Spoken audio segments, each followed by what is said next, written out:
They say money can't buy happiness, but can it buy sanity?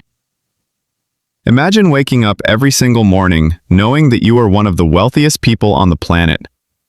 Imagine knowing that $400 million belongs to you.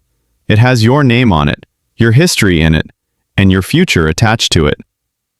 Now, imagine that between you and that fortune stands a single, forgotten string of characters. A password. They call it digital gold, but for Elias, it was a digital ghost. Deep inside a rusted iron key hard drive sits a sequence of numbers. 7,002 Bitcoin.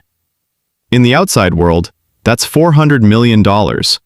Inside the drive, it's nothing but encrypted silence. Elias didn't buy it for the riches. He mined it in a college dorm when Bitcoin was worth less than a cup of coffee. He built his hoard brick by brick, year by year, watching the world change while his wallet grew. But then, he did the one thing you can never do in the world of trustless math. He forgot. Security is a double-edged sword. The iron key is designed to protect you from hackers, but it doesn't distinguish between a thief and a forgetful owner. You get 10 guesses.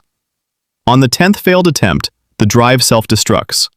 It wipes the encryption keys, turning $400 million into permanent electronic waste. Elias spent 3 years cracking his head. He turned his apartment into a shrine of his own failure. Floor-to-ceiling chalkboards filled with every childhood pet's name, every old street address, every string of numbers he'd ever used. He tried hypnosis. He tried sensory deprivation. He even tried to rebuild his 2013 mindset, eating the same cheap ramen and listening to the same music, hoping his muscle memory would return. He used 8 of his guesses.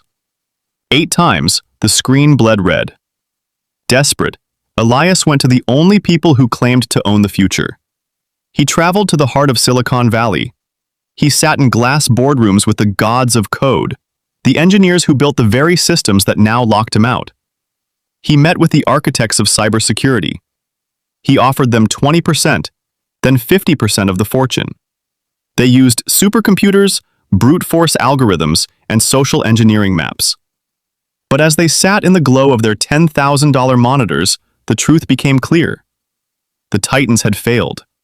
The unbreakable was working exactly as intended. Elias returned home. He had 2 guesses left. 2 chances to change his bloodline forever, or to watch a decade of his life evaporate into heat and light. He realized he wasn't just fighting a password, he was fighting time. The man who wrote that password in 2013 didn't exist anymore. He was a different person now, tired, obsessed, and hollowed out by the weight of a ghost. He looked at the drive. He could keep it in a drawer for another 20 years, a prisoner to the what if. Or he could finish the story. Some people say Elias eventually typed the 9th guess and failed.